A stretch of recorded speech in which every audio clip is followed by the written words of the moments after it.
Hello there, Project Open Mic audience. This is Andre, and we are going to have another Andre's Mic discussion. First one of 2020. I know there was only one for 2019. I apologize for that.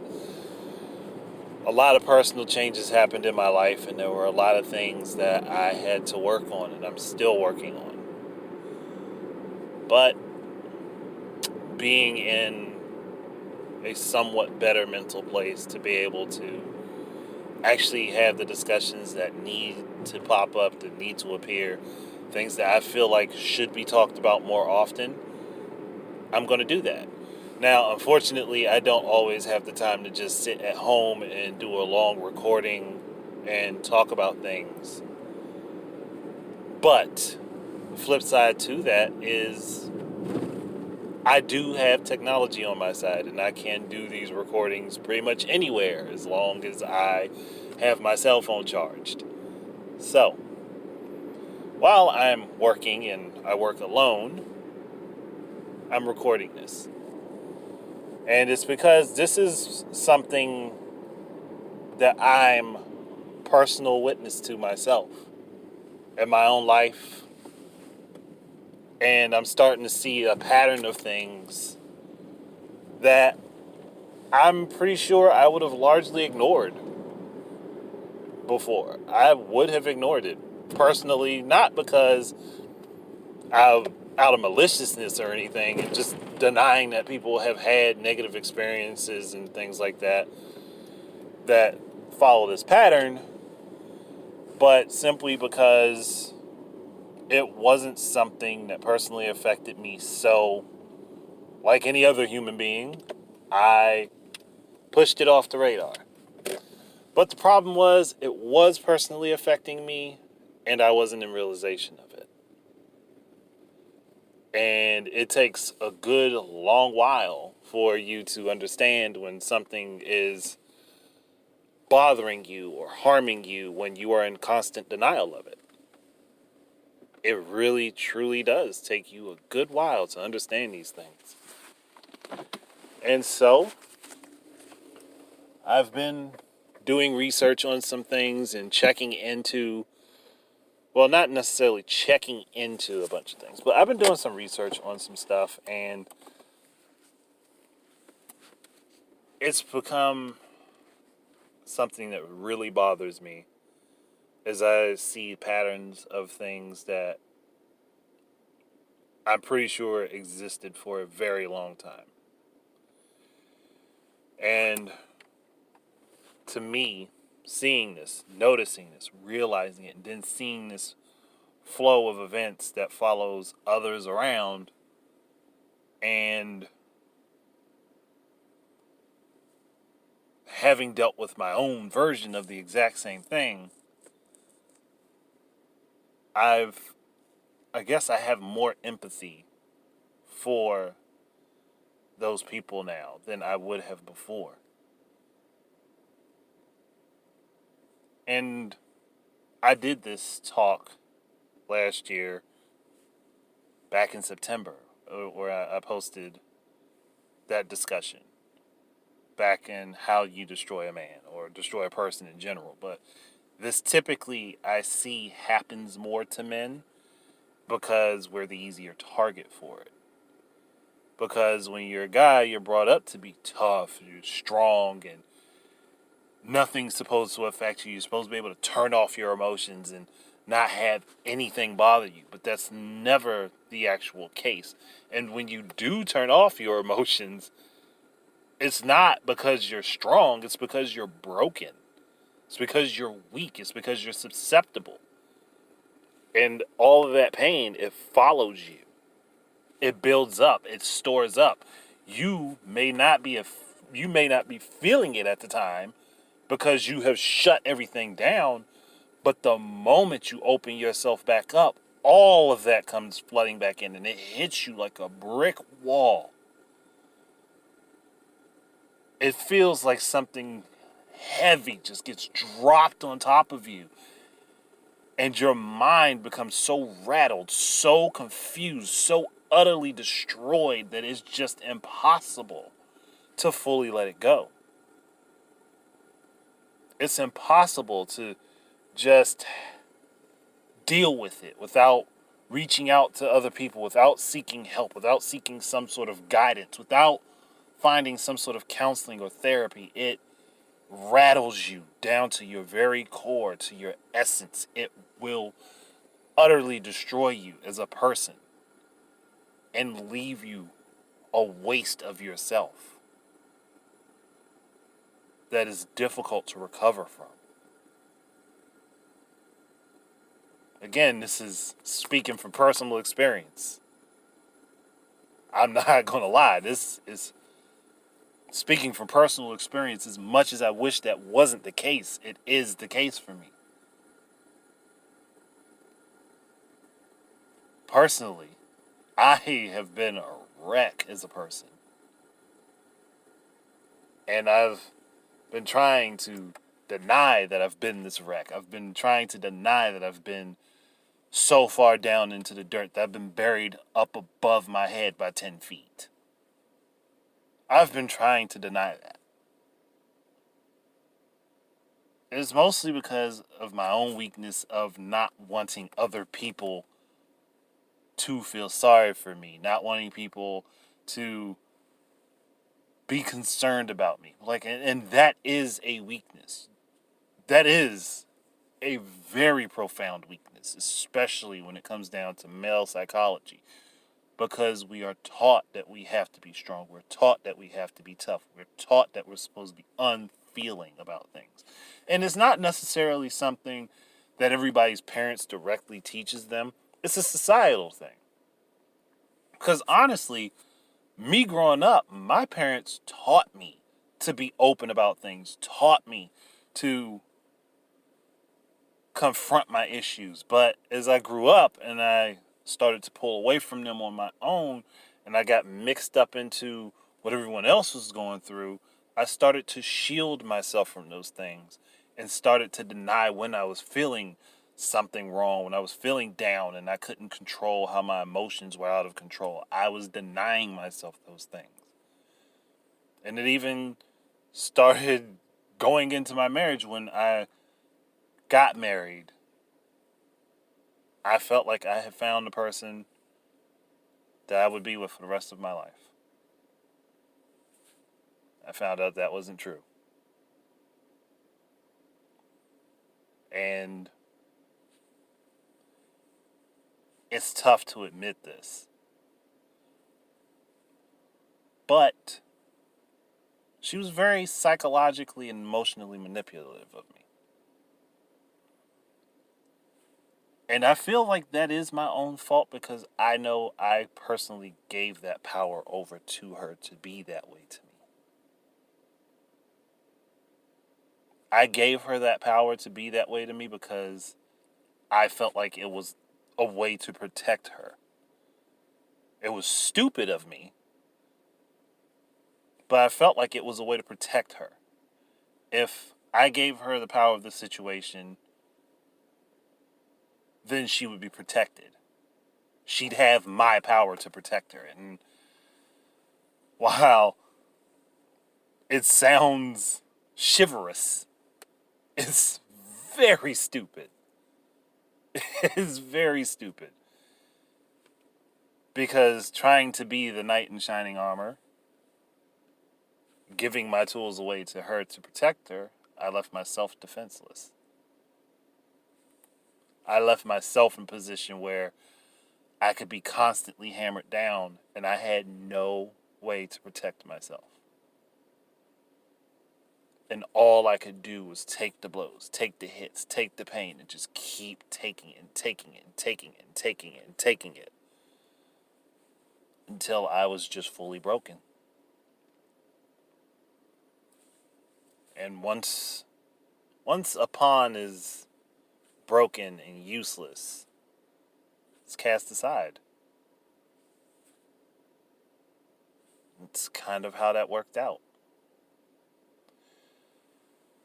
And hey, she still had the power. She still had the power that I gave her, shielding her, because she could play a victim role. That I was this horrible person. I did so many bad things. where there's literally no proof in existence of me doing any of those things that were presented and talked about me. There's literally no proof in existence. No one has seen, no one has heard, no one has been around for these things that were claimed to have happened at my hand.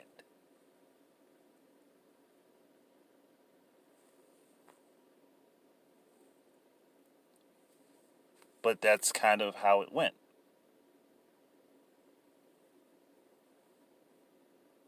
In the long run, Andre was the bad guy. And because she's played up the victim role and ran to so many people with it, Andre was the bad guy. Andre is the bad guy. No matter whether or not you knew Andre at all, Andre's the bad guy. He did wrong. He did all these things. He hurt her so bad. He put her down in so many ways. When that's never been the case. Andre's been encouraging. Andre's been hopeful. Trying to see that this person betters themselves at his own expense, at the expense of himself as an individual, at the expense of his own ambitions, his own dreams, at the expense of being the person he was.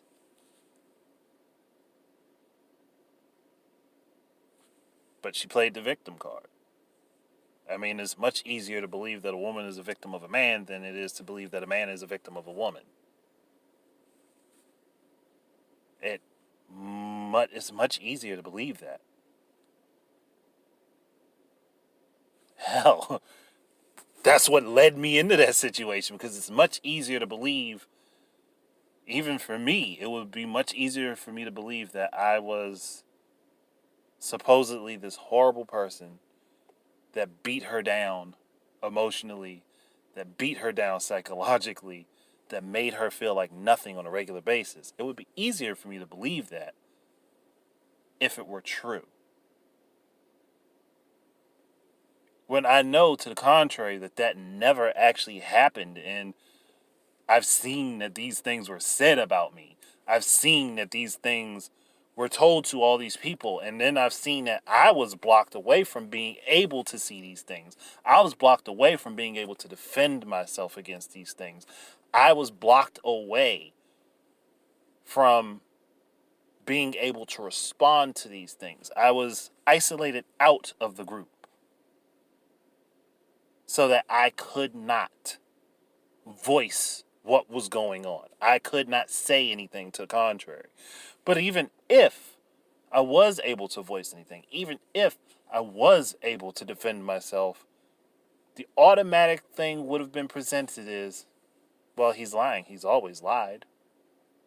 He's always been dishonest.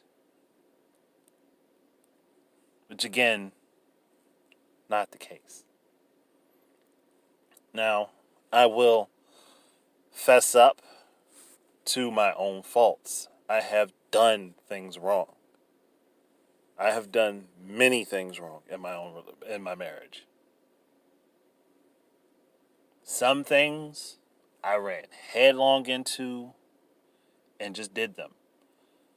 Many things I honestly didn't want to do.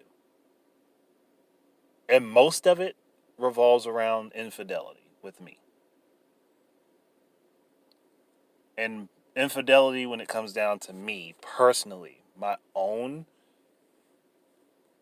it comes with emotional baggage. It happened with me because of being emotionally broken and not knowing what was wrong with me, not being able to figure out how to fix it. But it wasn't something that I did maliciously. It wasn't something I just said, you know what? I don't care. I don't care what happens. Because I felt like dirt. I really felt like dirt. I felt like dirt going into those situations, and I felt even worse coming out of them. And it's hard to express that to anybody, where people will actually listen to you and pay attention to what you're saying and not turn your words against you and say, well, then you really just didn't care. You were selfishly looking for your own satisfaction. When, honestly, a lot of infidelity is not based on physical desires. It's based on emotional and psychological lacking. Where something is lacking in a relationship, especially when you deeply care for someone, you act erratically. You will do stupid things. Now, I'm not saying that there isn't cheating that there isn't cheating that happens based on physical desires. Yes, there's plenty of that. But when you've cared about somebody for a long period of time and they just don't give you that same care back, it's easier. I'm not going to say it's easy, but it's easier to get wrapped up in trying to find that emotional bond with someone else because you feel that the person that you want to have it with doesn't want it back with you. And that was my actual situation. Where things of my own interest were called stupid. My mistakes were constantly presented to me. And not in, I'm concerned, I want to help you fix this. It was in, you did this wrong, so you should feel bad about it. And you should always feel bad about it. You should constantly feel bad about it. You deserve to feel like you are beneath the dirt on the bottom of your, underneath your shoes. You deserve to feel that bad. That's how it came to me on a regular basis. That's how it was presented to me on a regular basis. It wasn't a desire to help me grow as a person. It was a desire to keep me in place. It was a desire to keep control over the situation. And I went with it because when you feel guilty and you feel crappy and you think that, hey, maybe, just maybe, if I weather this long enough, if I go through this long enough, I'll be forgiven and we can work on fixing things. And that's something that men and women do. We do it in different ways, but we both do it. Again, we're two sides of the same coin. Whether people want to believe it or not, we are literally two sides of the same coin.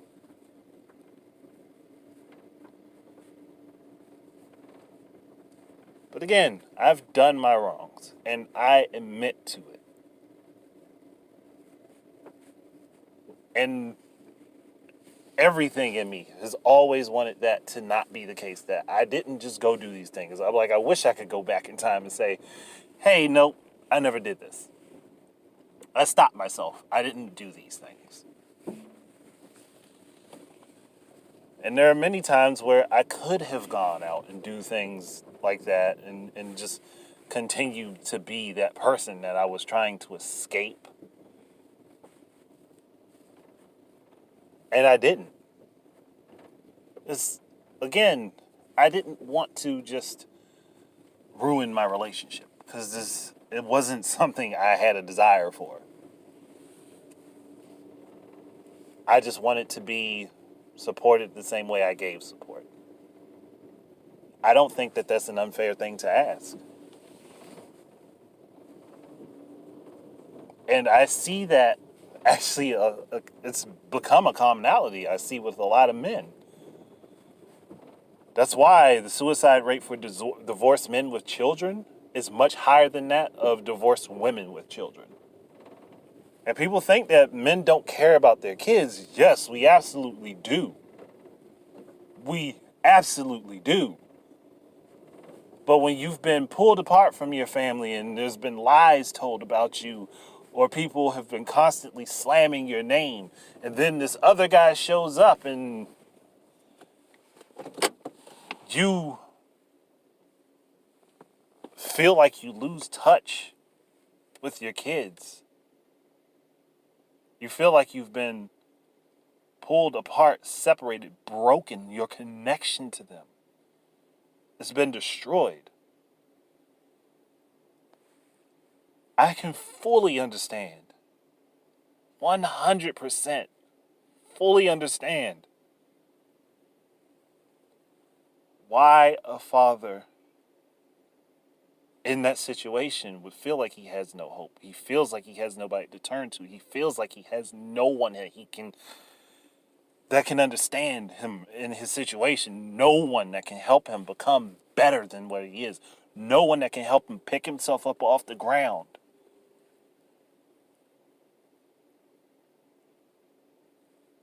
It sucks. It's awful. And it's the worst feeling that I have ever had in my life. The worst feeling. And it's something that still makes me feel sick.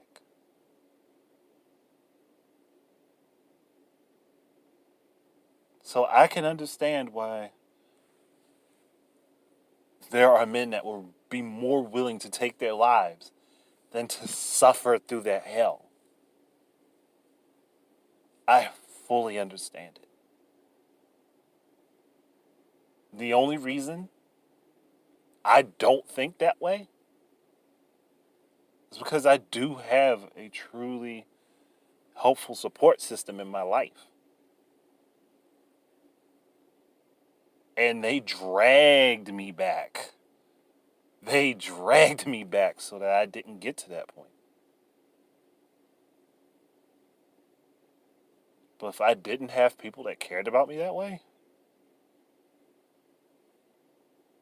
I probably wouldn't be here right now. As scary as that is, I probably would not be here right now.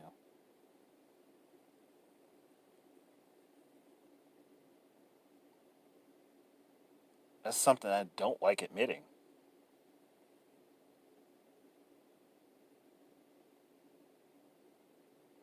Because there have been times where I have contemplated it and I've planned it out. There were even times I was ready to just go through with it.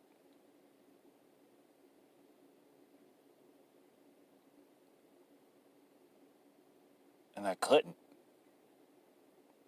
Because the first thought was, how would this affect my kids? How would they feel knowing this? But trust me, there were times where it was dark. It was very dark for me. Very dark. And I saw no escape from the torment that I was going through. The internal torment of myself, of feeling like I was a failure, feeling like my life was over, feeling like everything that I ever wanted was just taken away from me. Feeling like I lost any and all connection to my children. They're part of me.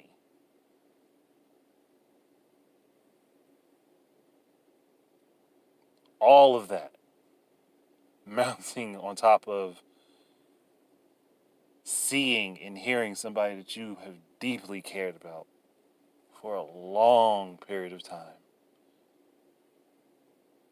lambast you and just grind you down into the dirt, into powder to everyone else, and then turn to you and face you and say, I want to be your friend. Who needs a friend like that? Who wants to be close to that? No one should want to deal with that. No one should want to go through that. No one should have to go through that.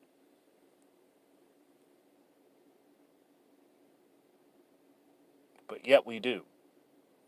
Because for some people, it's easier to manipulate the situation and make themselves look pristine than it is to admit where their flaws are and actually just get help for those flaws. It's easier to say everything that went wrong is that person's fault. Everything that went wrong is that person's fault. I'm not to blame for any of it. It's far easier to do that. And unfortunately, the way the the way the scales are tipped, it's more likely that a woman could do that than it is a man. There are men who can do this, and they can do it very well. But that more works for women than men because, again, society is bred to protect women, and men are supposed to be the protectors. So if you see that there's a woman that's calling out for help and saying she's a victim of something, your initial thought is to protect her. In most situations, unless you're jaded. If you're jaded, then you'll stop and think, like, hold on, what's going on here before I get myself involved? And the bad thing is it shouldn't take you to be jaded to actually have to think that way, to take a step back and actually look at a situation logically and try to gather all the facts of the situation first before you invest yourself. But it takes for us to learn from that scarring, from that pain, to actually decide to implement that.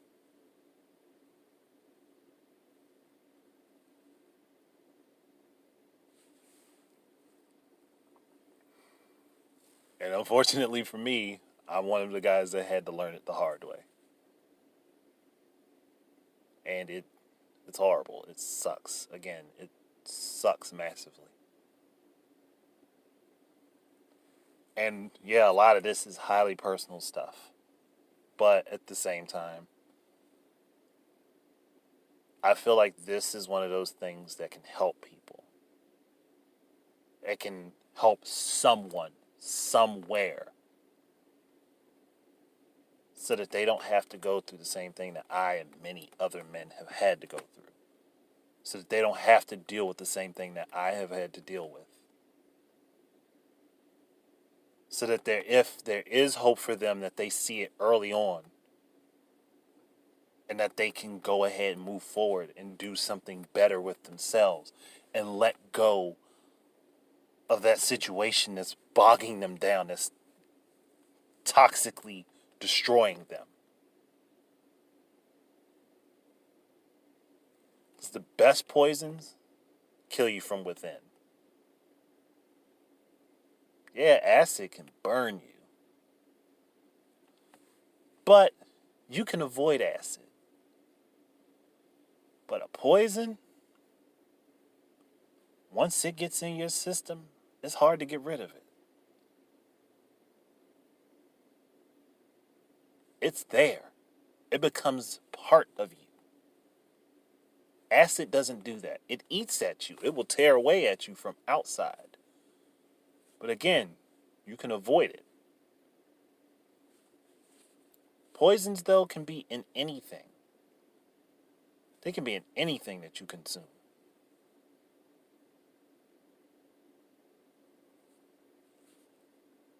And they tear you apart from within. It's the best way to destroy anything is from inside of it. That's always how it works. The people who are closest to you are the people who can hurt you the most. And you have to put value and trust in those people that they won't do that to you. You have to know that they won't do that to you.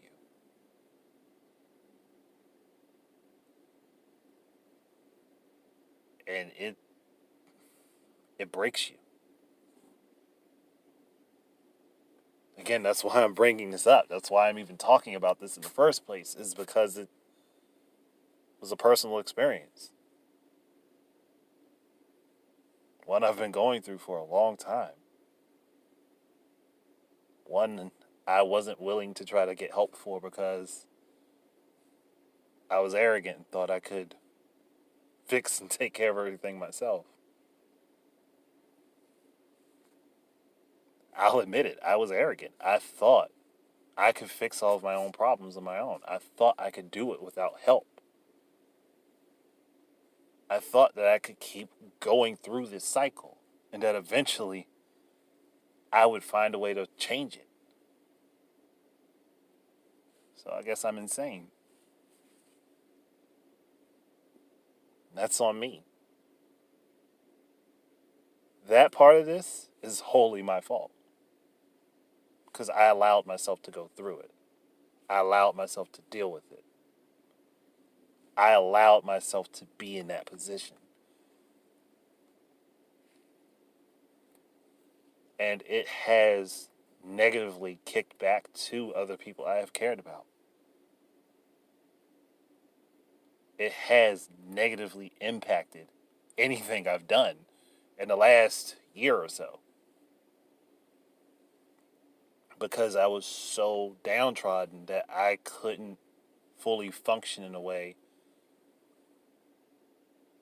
that I wouldn't hurt someone else. And I didn't even realize it until I had done it.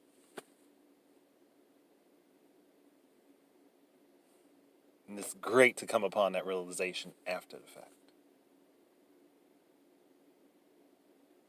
And now there are barriers put up that I would have to struggle through to deal with being close to anyone else. And it's hard on me because, again, I've personally found someone I can be close to. Someone that I have that deep connection with, that it makes me wary. And that's not fair to her. It really isn't. It's not fair to her because she's not the one that put me in this position.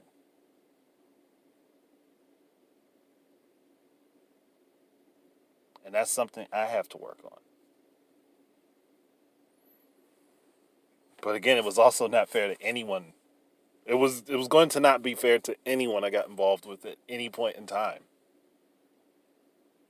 It just wasn't going to be. At least not until I figured out my problems. Now that I have, and I'm getting some sort of help for them, it's easier to deal with it. It's easier to categorize where my mistakes were. It's easier to figure out what was wrong with me, what was causing me to feel how I felt. So, I don't know how to properly explain this outside of, again, just talking about my own experience. And even when I took the time to do research to see if there were any sort of health groups for men's mental health, especially for men that have been through emotional and psychological abuse, there's like nothing in existence. You can't find stuff locally for this. And if you go online, I think maybe there's like one or two groups for it, but they're more specifically just general males issues and not something like this specifically. And sometimes things like these have to be specifically done. So it's one of those things where you're like, where do I go to get help? How do I get help? Who do I turn to? Because yes, you can go to get counseling and therapy and things of that nature. Yeah, you can do that. That will help. But oftentimes you also need other people that you can talk to that have gone through the same thing as you, that have dealt with the same issues as you, or at least something similar, that you can share your thoughts with them unfiltered. And yeah, I know you're supposed to do that with therapy, but that's also somebody who's being paid to help you. And granted, yes, that is a blessing in disguise.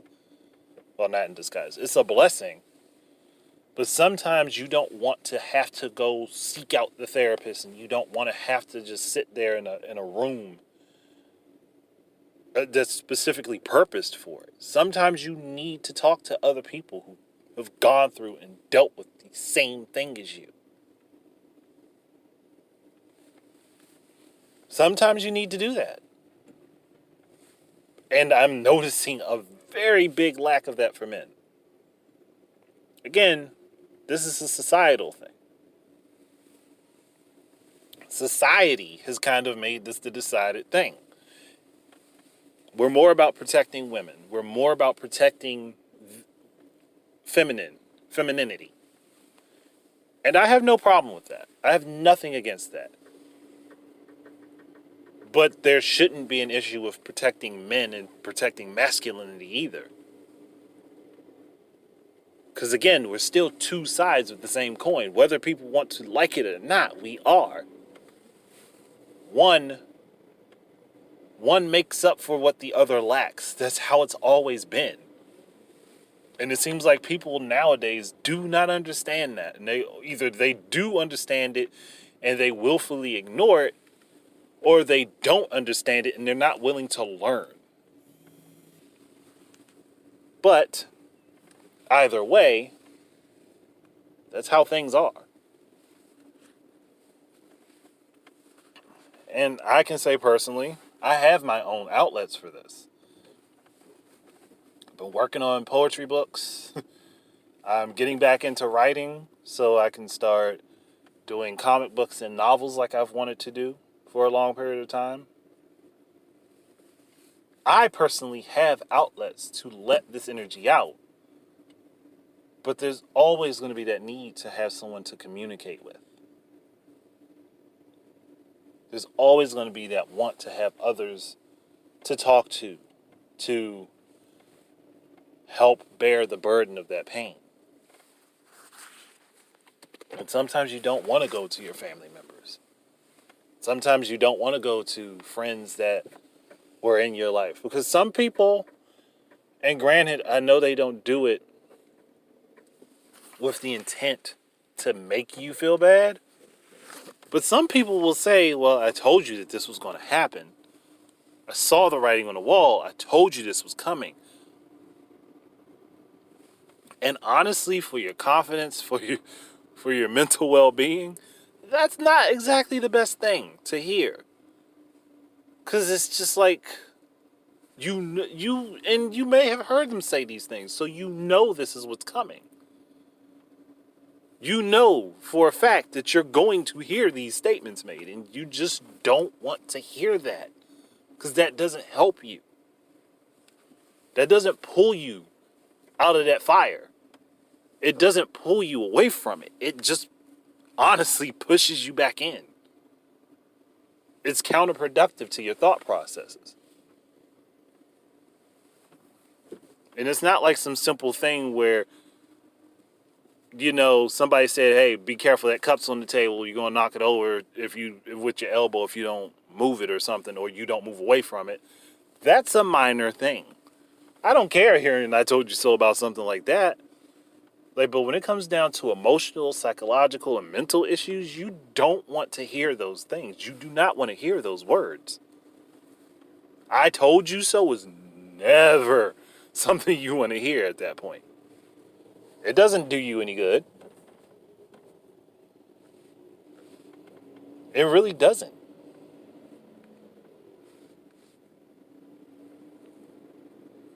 It's not going to get you anywhere at all. It's, again, I've stated this several times, it just sucks. And to be a guy who's gone through stuff like this, it's like,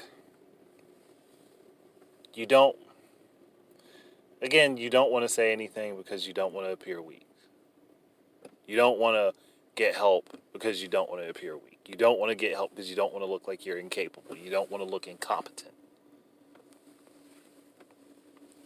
You don't want people to think lesser of you because you needed to get some help with an emotional issue because men aren't supposed to feel emotions. Or if we do feel them, we're not supposed to talk about them. You know, that sucks to hear that. But then, here's the kicker here. When you're with someone and your relationship isn't going well because they feel like you're not communicating with them,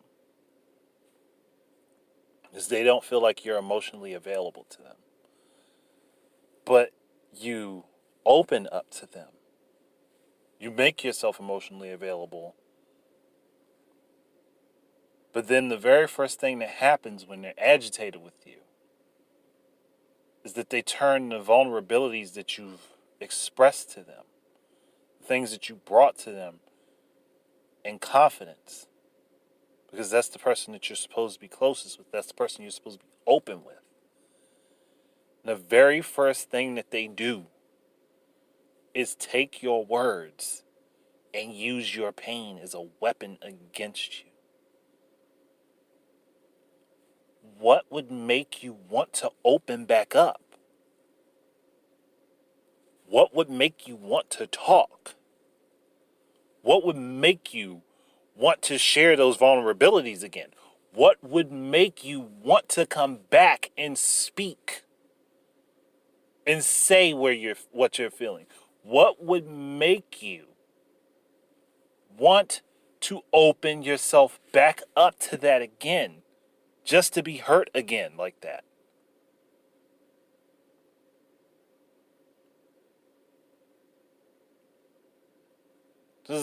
I'll be honest. I can take physical damage. I probably don't look it, but I'm a very sturdy person. I can take a hit. Like, I'd rather be hit physically, personally, just me, because I'm more than likely going to be able to sustain that hit. There aren't too many people who can just knock me off my feet.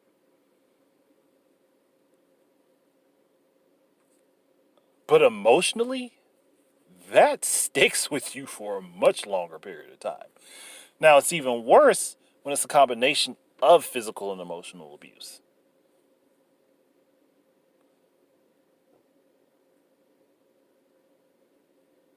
But emotional abuse stays with you. It becomes ingrained in your character. It becomes ingrained in your person. It's hard to shake it. And a lot of it requires you being able to find a way to let go of everything that you've been through. You have to find a way to let go of your ties to that pain. And it's not easy to do. It is very difficult. Extremely difficult.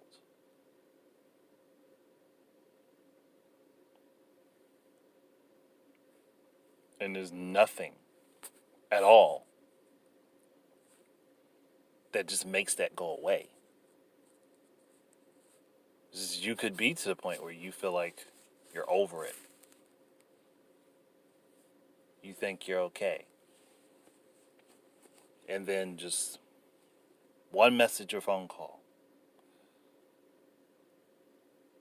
from that person, or one image of something that reminds you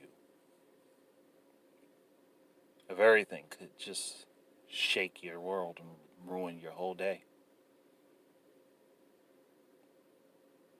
Can take you from a very positive moment down to one of the darkest, most negative moments you've experienced, because it stays, it lingers with you.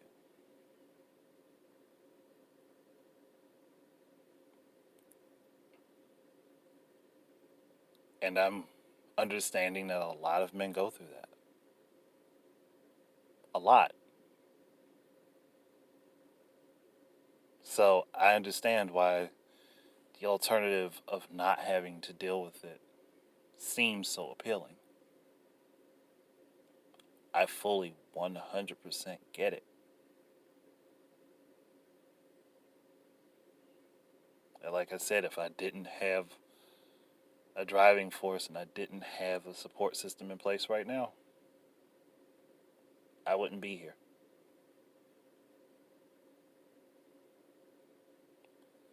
I wouldn't be here at all. It would have ended 2 years ago for me.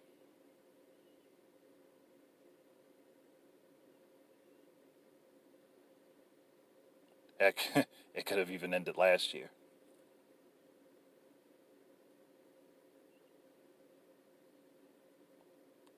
Again, it's just, that's one of those things that scares me. Again, I know there's a lot of guys that this is something that horrifies them.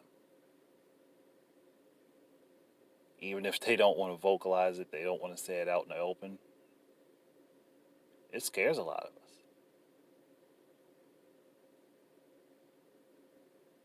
And it's just hard. It's very hard to it's very hard to admit that to yourself that you've been a victim of something like that. Especially for a guy, because all you do is rationalize it. You rationalize it and say, it's okay, I can take it. It's not a big deal. I'm a guy. It's nothing. And again, it just slowly eats at you like a parasite. It'll eat at you until there's nothing left to be eaten.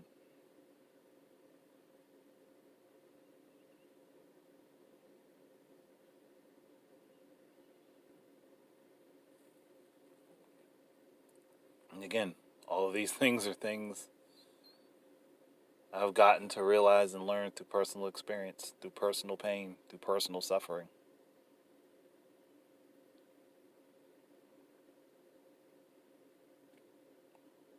And this is something I would never wish on anyone. Never. Even if I actually legitimately hated a person, I could not wish this on them. I don't want anyone to go through this. I know that there are people that go through this, but I wish no one ever did.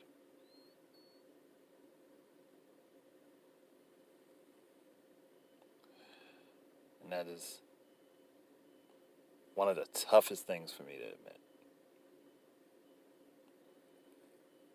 It's definitely one of the toughest things for me to personally admit. Because I am honestly, I'm probably what you would consider a big softy. I mean, I'm not like big and muscle bound, but I'm one of those guys that's, you know, I prefer peace over war. I prefer quiet over noise. I prefer being chilled out, relaxed, and sometimes just to myself in a corner or with a few people over being in these big, broad, loud, high energy places. I'm more relaxed in tone. It's just how I am. Unless something truly gets me flared up. This is one of those things where it got me flared up in a different way that I couldn't put all of the words to. It got me going in a way that I couldn't put the appropriate descriptors in place for. And then I look at it and I'm like, I want to do what I can to help other people. And if suffering through my own pain, suffering through my own hurt is the way I have to do it, so that I can talk about it and I can talk to other people about what's going on with them, so be it. If that's my role, then that's what I'm going to embrace.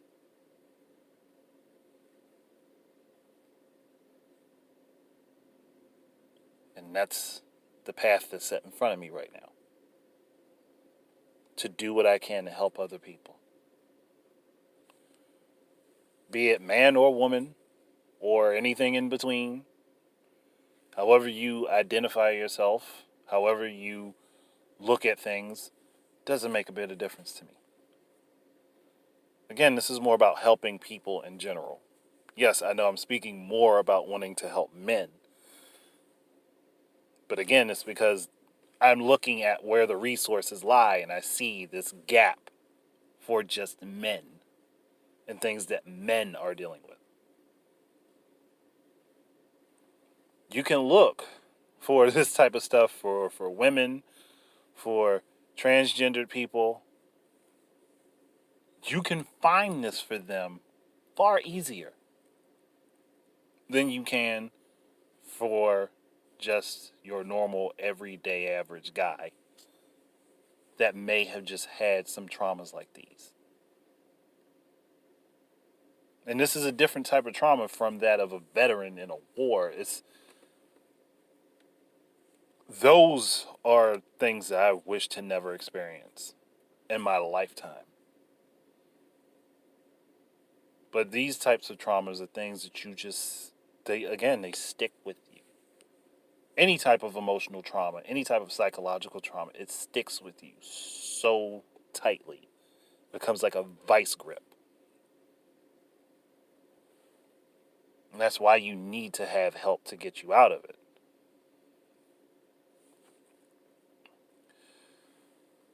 But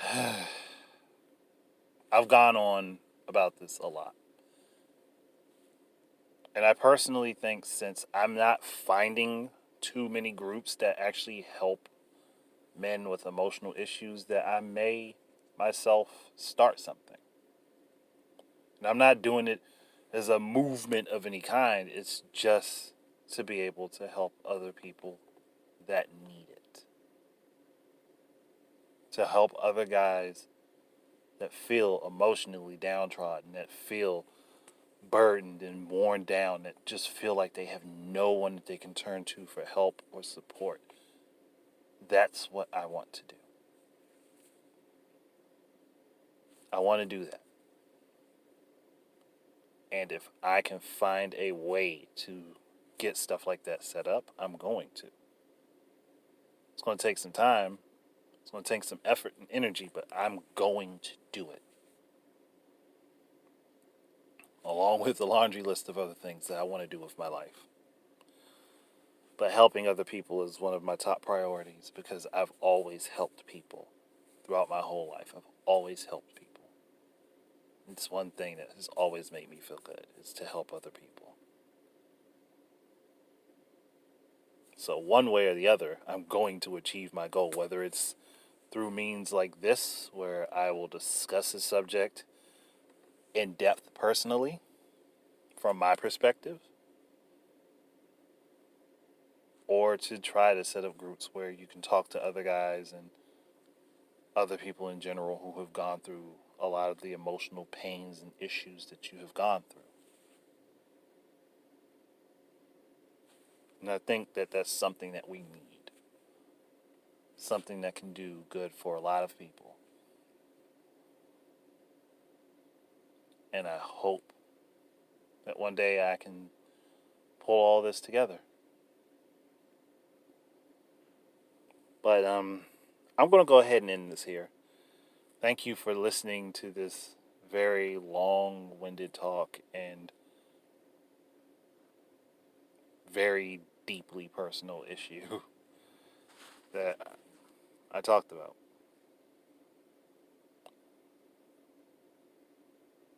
Again, a lot of that admittance of things is the difficult part. That's the hard part itself. It's not always coming to the realization of what's going on. It's sometimes just admitting it. That's so hard for people. Especially for guys when we're supposed to be very tough. We're supposed to be strong and all of that. So, there we go. Thank you guys very much for listening. I hope to actually do more discussions this year. I don't know how many I will be doing. I don't know how often they'll come about, but I'm going to put more effort into them.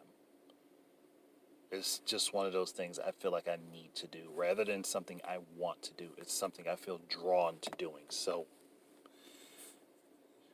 you'll have more from me. But anyway, for all of you out there, I hope that you found something helpful with this and something useful. And that maybe, just maybe, there might be someone who hears this and they feel like they're on their last leg and this pulls them back from taking that final step off the cliff.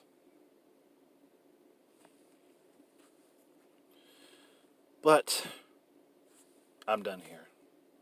Everybody, hope you have a wonderful, great day. Everybody else, peace out.